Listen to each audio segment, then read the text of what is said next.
नमस्कार, welcome to education therapy. दोस्तों, यहाँ पर हम घात के नियम जानेंगे, यानी घात करने के या घात की कोई संख्याएं दी हुई होती हैं तो उसको हम किस तरह से सरलतम रूप में या थोड़ा सा इजी वे में कैसे लिख सकते हैं। ये चीज़ें करने के लिए कुछ नियम हैं, वो नियम के थ्रू ही हम वो कर सकते हैं। तो हम कह सकते हैं कि ये पावरिंग के रूल्स हैं, यानी घात के नियम हैं। चलिए तो स्टार्ट करते हैं। पहला रूल देखते हैं। जो फर्स्ट रूल है क्या है, देखिए। अगर कहीं पे लिखा हुआ है x to the power n, तो इसका क्या मतलब होता है? इसका मतलब होता है x का मल्टीप्लिकेशन n टाइम्स हुआ है। ठीक है, क्या है इसका मतलब है मल्टीप्लिकेशन ऑफ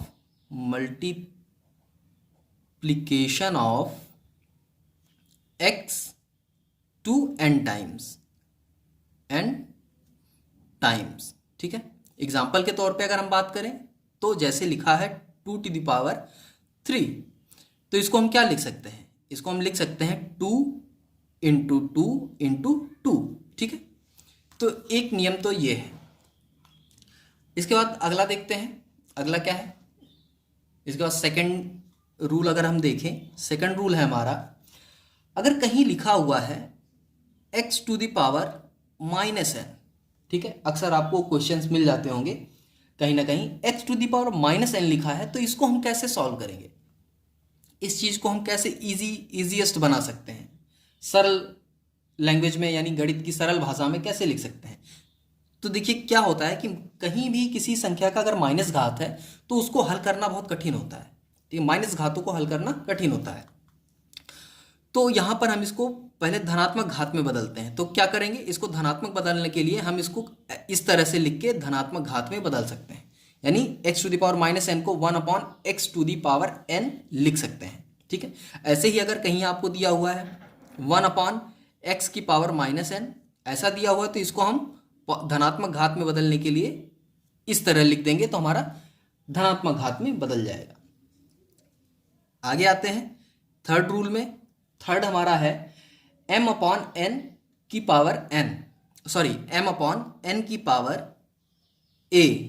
ठीक है, ये -a है। ठीक है, ये कहीं क्वेश्चन आपको दिया हुआ है, अगर इस तरह के कहीं क्वेश्चन है m/n to the whole power -a, तो जैसा माइनस में पावर है तो इसको हमको पॉजिटिव पावर बनाना होगा। क्या करेंगे?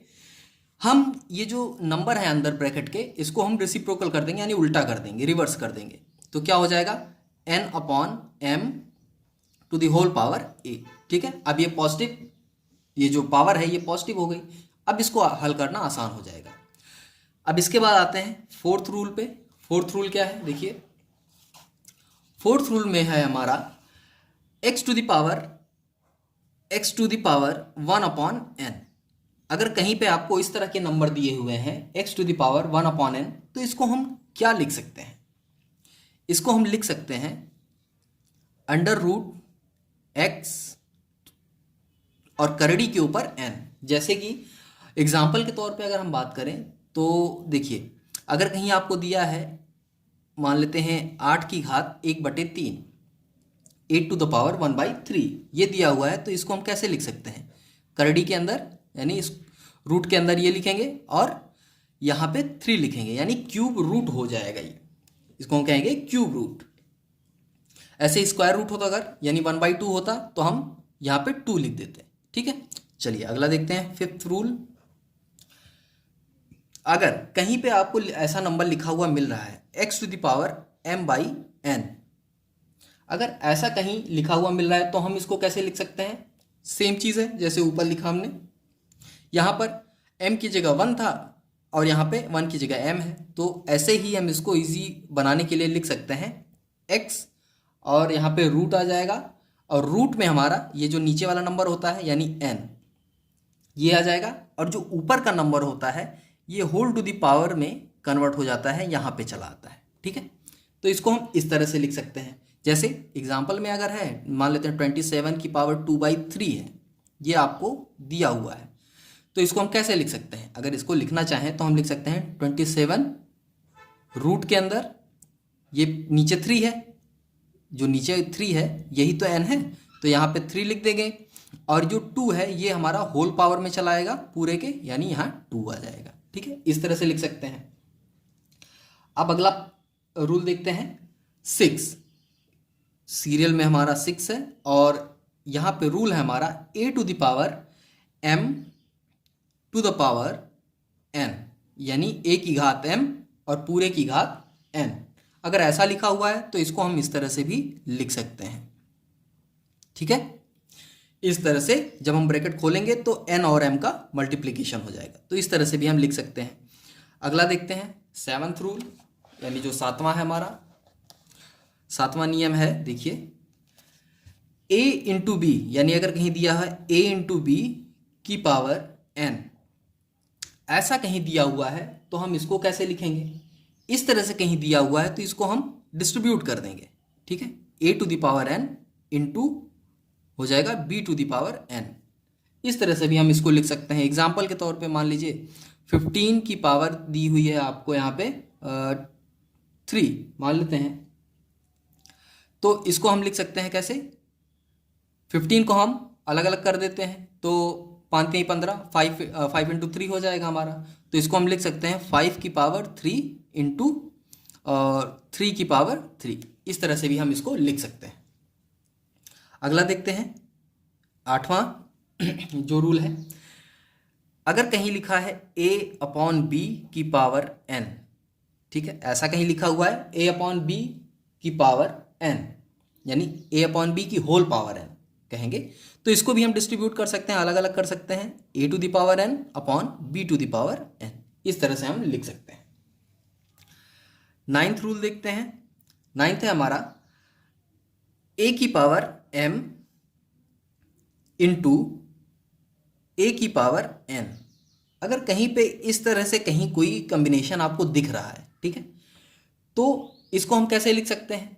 इस तरह का कॉम्बिनेशन है तो सॉल्व करने के तो कर लेंगे, ठीक है, कोई दिक्कत नहीं होगी, बट थोड़ा इजी बनाने के लिए हम लिख सकते हैं इसको ऐसा, क्योंकि कहते हैं ना गुणा करने पर घातें जुड़ती हैं। अगर अंक समान है, नंबर सेम है, तो घातें जुड़ जाएंगी। तो यहाँ पे नंबर सेम है, a है दोनों जगह, तो जो घात है कोई भी घात हो वो जुड़ जाएगी, तो m प्लस n हो जाएगा। ठीक है, सेम यही चीज़ अगर हम अपॉन में इसको करते हैं, यानी बटे में कोई चीज़ है, जैसे a to the power m upon a to the power n, ऐसा कहीं पे है, तो क्या कर लिख सकते हैं? इसको हम लिख सकते हैं a to the power m minus n, जो ऊपर पावर है इसमें से नीचे वाली पावर को घटा देंगे, तो इस तरह से भी हम लिख सकते हैं। ठीक है,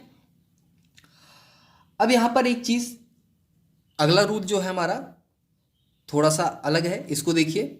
जैसे कहीं लिखा हुआ है minus a to the power n, इस तरह की कोई संख्या अगर कहीं लिखी हुई है तो इसका रिजल्ट या इसको इजी वे में हम कैसे थोड़ा सा अलग फॉर्म में लिख सकते हैं। देखिए कैसे लिखेंगे, इसको हम लिख सकते हैं plus minus a to the power n। अब आप ये सोचेंगे कि प्लस माइनस दोनों साइन क्यों लगा है। देखिए जैसे एग्जाम्पल के तौर पे मान लेते हैं, अगर यहाँ पे लिखा हुआ होता माइनस 2 की पावर 3, n अभी के लिए हम मान लेते हैं 3 है, ठीक। और दूसरा एक कंडीशन और मान लेते हैं, माइनस 2 द पावर n की वैल्यू है 2। तो फर्स्ट कंडीशन में हमारा रिजल्ट क्या आता? देखिए थोड़ा नीचे हो गया यहाँ पे, देखिए, ठीक है, ये है हमारा माइनस a को हमने 2 मान लिया तो माइनस 2 हो गया, n की वैल्यू हमने पहली बार 3 मान ली, सेकेंड टाइम a की वैल्यू वही है माइनस 2 और n की वैल्यू 2 है। तो फर्स्ट टाइम अगर हम सॉल्व करते हैं तो क्या आएगा, 2 दूनी 4 दूनी 8, यानी हम जो फर्स्ट रूल पढ़े थे वो लगा देंगे, ये हो जाएगा minus 2 into minus 2 into minus 2, ये हो जाएगा। इसको सॉल्व करेंगे तो क्या आ जाएगा, -8, ये आया, यानी अभी हमारा रिजल्ट आया -8 में। लेकिन अगर हम इसको सॉल्व करें -2 इंटू -2, क्यों? क्योंकि पावर 2 है, तो इसको सॉल्व करेंगे तो हमारा +4 आएगा। तो अभी के लिए रिजल्ट हमारा पॉजिटिव आएगा, ठीक है। तो इसलिए प्लस माइनस दोनों साइन लगाते हैं, और जो साइन डिपेंड करता है वो डिपेंड करता है किस पे, पावर पे, ठीक है। चलिए अब यहाँ पे एक रूल और देख लेते हैं हम थोड़ा सा। एक रूल और है, देखिए एक रूल है जो हमारा 12th यानी जो सीरियल हमारा उस हिसाब से 12वां रूल है। 12वां रूल क्या कह रहा है देखते हैं। ये कह रहा है a की power m equals to b की पावर m। ये कब होगा? अगर ऐसा कहीं लिखा हुआ है, इस तरह से कहीं लिखा हुआ है, तो ये कब हो सकता है? ठीक है, ये कब होगा?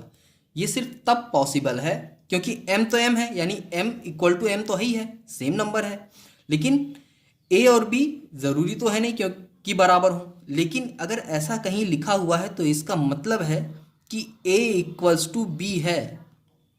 ये कंडीशन सही होगी तभी ये पूरा इक्वेशन सही होगा। ठीक है, लेकिन अब ऐसे ही अगर कहीं लिखा हुआ होता, हमारा 13th रूल हम मान लेते हैं यहाँ पे, जो 13वां रूल है घातों के लिए, अगर a to the power m equal to a to the power n होता, अगर ऐसा कहीं लिखा हुआ होता तो इसका मतलब यहाँ नंबर सेम है। तो अगर दोनों नंबर इक्वल हैं तो इसका मतलब ये जो नंबर हैं, घाते हैं, पावर हैं, ये भी सेम होंगे। तो इसके लिए क्या होगा? ये सिर्फ तभी पॉसिबल है जब m इक्वल्स टू n होगा, यानी ये क्वालिफाई होंगे तभी ये हमारा सही होगा। तो ये कुछ नियम थे घातों के। उम्मीद है आपको समझ में आए होंगे। अगर कहीं कोई डाउट हो तो आप कमेंट बॉक्स में पूछ सकते हैं। वीडियो पसंद आई हो तो प्लीज़ चैनल को सब्सक्राइब करें, क्योंकि साइंस और मैथ से रिलेटेड वीडियोस आपको इस चैनल पे मिलती रहेंगी।